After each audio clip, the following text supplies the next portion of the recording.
Welcome back to the Fuji Guys channel, everyone. My name is Jerry, and today we're going to go over two features of the camera in this final video.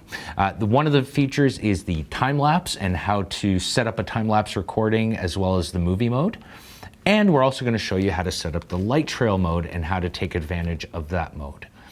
So without further ado, if you're interested in learning more about that, keep watching.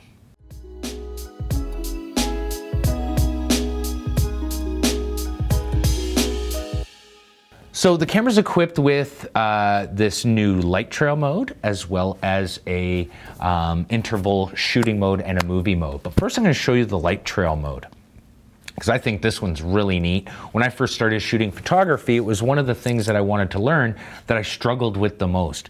What is my exposure? What do I have to do to get the vehicle lights, for example, to trail off into the distance or to have that look? So I was always wondering how to get night shots.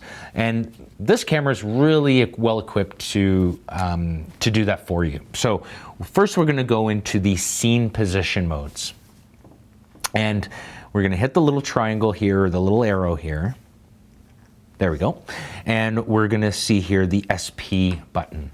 And the SP button is gonna give us all the different options like portrait and night and fireworks and so on. But the last option is the light trail, or the first option to the left, because it cycles around. And so we're gonna choose that. Then we're gonna go into the menu, and we're gonna go into the camera options.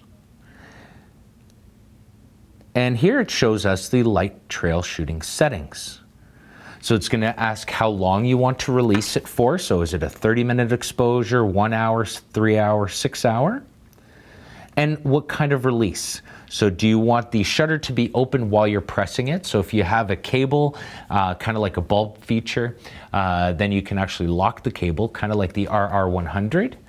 Or you can have it where you press it once to open the shutter and then you press it again to release the shutter. So I'm going to do it by pressing. I don't have a remote handy with me right now, so I'm just going to do it by pressing. And the exposure setting, I mean, it's the minimum, or the maximum that it will record. So once we've determined that, what's going to happen now, and because of my situation, my camera won't show it, but we'll show you an example of how the actual light trail works. And as I press the shutter release, every second, the camera will show me a preview. So I'll be able to determine just by that preview, oh, that's the picture I want.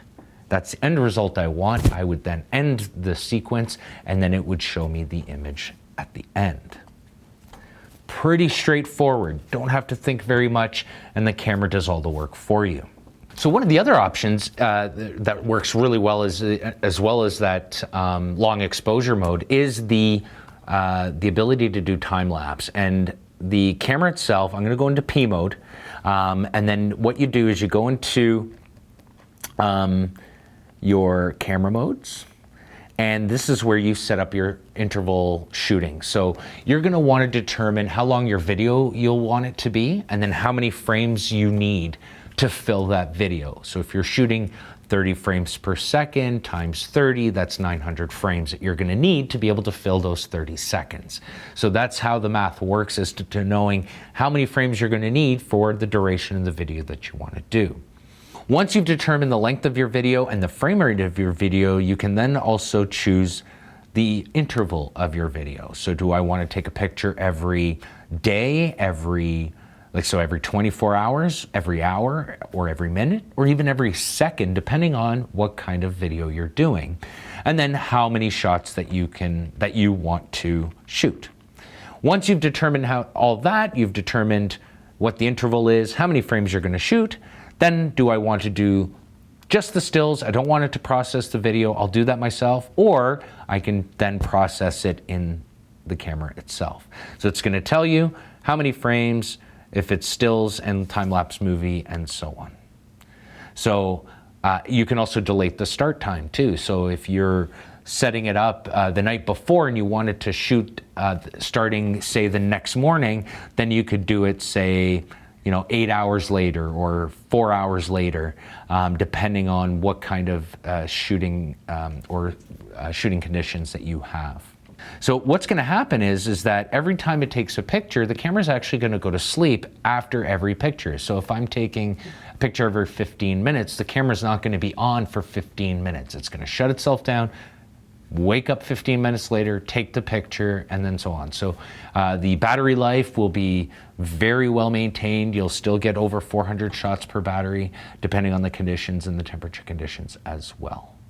So this concludes this series on the top features of the X-A7. If you have any comments, suggestions, or questions, please post them in the comments down below. Be sure to follow us on Twitter, Instagram, and on Facebook. And until next time, I'm Jerry of the Fuji Guys.